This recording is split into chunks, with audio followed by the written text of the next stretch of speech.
Slick back. No, no, slick back. That's what I said. Slick back. No, nigga, I'm a pimp named Slick back. Pimp named Slick back. Pimp named Slick back. Nigga, are you deaf? I'm a pimp named Slick. Assalamualaikum warahmatullahi wabarakatuh. Selamat siang menjelang sore ibu-ibu semua, apa kabarnya? Perkenalkan, saya Risna Tiwa Yuli. Di sini saya akan memberikan penyuluhan tentang pengaruh pemberian air rebusan ekstrak daun kelor terhadap penurunan tekanan darah pada penderita hipertensi. Di sini untuk kontak waktunya, untuk pembukaan 5 menit, untuk kegiatan 20 menit, dan penutup 5 menit. Untuk kontak bahasa, kita memakai bahasa Indonesia serta bahasa Minang. Tujuan saya memberikan penyuluhan pada ibu-ibu semua agar ibu-ibu tahu bagaimana cara mengontrol tekanan darah. Ibu-ibu, apakah tahu apa itu hipertensi? Tekanan darah tinggi. Apa, Bu? Tekanan darah tinggi. Bagus, beri aplusnya terlebih dahulu. Untuk lebih lanjutnya saya jelaskan, hipertensi adalah terjadi akibat tekanan darah tinggi di atas dari 140/90 mm air raksa. Hipertensi juga didefinisikan sebagai suatu keadaan di mana terjadinya peningkatan tekanan darah secara abnormal dan terus-menerus pada beberapa kali pemeriksaan tekanan darah yang menimbulkan beberapa faktor risiko yang tidak berjalan dengan lancar sebagaimana mestinya mempertahankan tekanan darah secara normal. Hipertensi juga berkaitan dengan tekanan darah sistolik di atas dari 140 mm air raksa dan tekanan diastolik di atas dari 90 mm air raksa. Apa aja sih tanda dan gejala dari hipertensi? Apakah ibu tahu, Bu? Kepala pusing, mual. Mata punah, sakit. Bagus, beri plusnya terlebih dahulu. Tanda gejala dari hipertensi berkaitan dengan pembuluh darah otak. Keterlibatan pembuluh darah otak akan dapat menimbulkan stroke dan serangan iskemik transient yang bermanifestasi paralisis ke suatu sisi. Menurut penelitian Crowin tahun 2000 menyebutkan gejala klinis dari hipertensi salah satunya nyeri kepala seperti ibu yang disebutkan tadi, nyeri kepala yang disertai mual dan muntah akibat adanya peningkatan pada tekanan intrakranial atau tekanan pada otak. Yang kedua, penglihatan kabur yang diakibatkan oleh akibat kerusakan retina mata. Yang ketiga, ayunan langkah yang tidak mantap akibat adanya kerusakan pada susunan saraf pusat. Yang keempat, pembengkakan yang terjadi akibat adanya tekanan pada kapiler. Baik ibu-ibu semua, apa aja sih faktor-faktor yang mempengaruhi terjadinya hipertensi?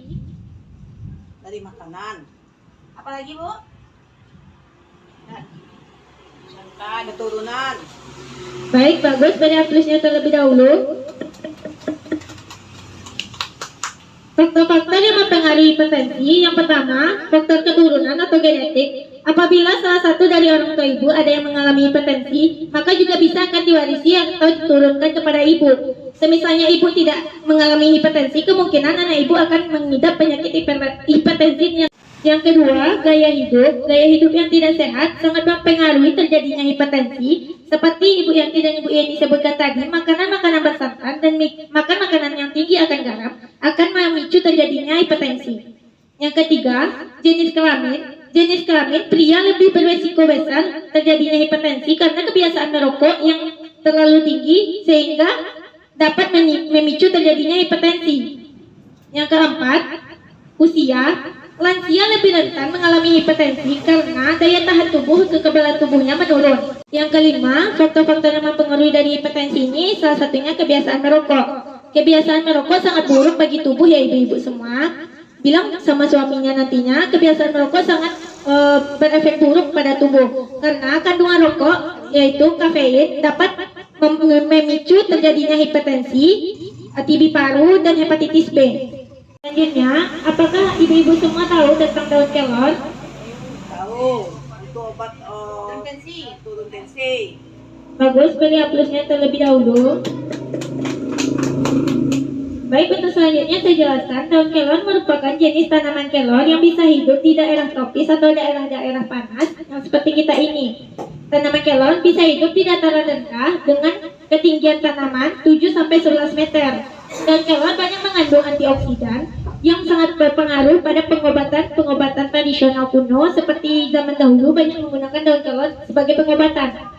Sebenarnya apa aja sih kandungan dari daun kelor, Ibu?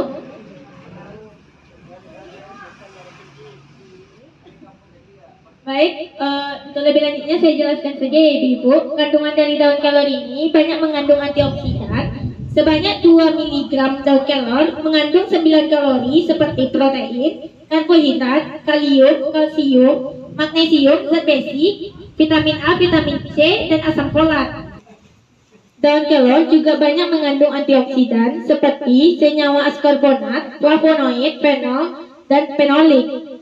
Daun kelor juga banyak mengandung senyawa metabolit sekunder seperti flavonoid, fenol yang dapat menghambat pertumbuhan bakteri maupun virus. Selanjutnya ibu-ibu semua tahu apa aja sih manfaat dari daun kelor? Apa aja manfaat dari daun kelor, Bu? Bagus, untuk lebih lanjutnya saya jelaskan saja apa aja manfaat dari daun kelor. Yang pertama, penambah tenaga. Di dalam daun kelor ini banyak mengandung zat besi maupun kalsium sehingga dapat menambah proses pembentukan energi atau energi booster. Yang kedua, menjaga sistem kekebalan tubuh. Sistem kekebalan tubuh ini sangat berperan penting di dalam tubuh karena jika tidak ada sistem kekebalan tubuh maka memicu terjadinya infeksi atau virus.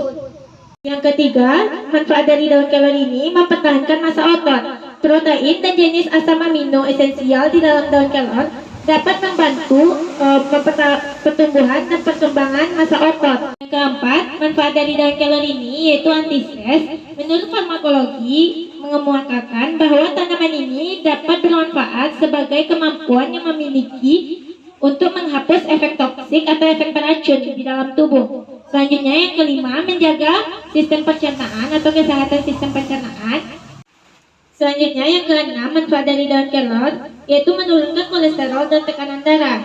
Dalam arti kata, menurut Tati Winato, seorang pakar herbal, mengemukakan bahwa daun kelor ini sangat bermanfaat untuk menurunkan tekanan darah karena di sana akan mengandung antioksidan serta kalium yang sangat tinggi. Selanjutnya, bisa untuk bermanfaat untuk penyakit jantung dan penyakit artritis atau biasa dibilang dengan rematik. Selanjutnya ibu-ibu semua tahu bagaimana cara pembuatan air rebusan daun kelor. Untuk lebih lanjutnya saya jelaskan saja cara pembuatan dari daun kelor ini. Daun kelor diambil sebanyak 300 mg. Terus airnya 450 ml.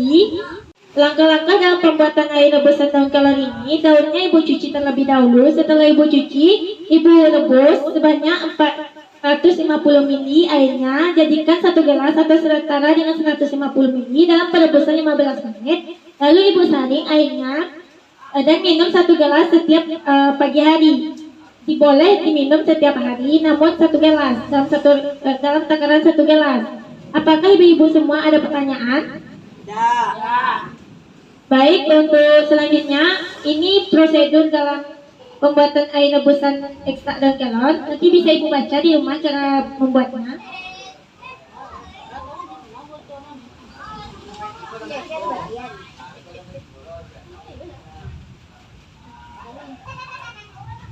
Baik, untuk penyuluhan selanjutnya nanti saya kabari nanti mungkin ada teman-teman saya untuk melakukan penyuluhan selanjutnya.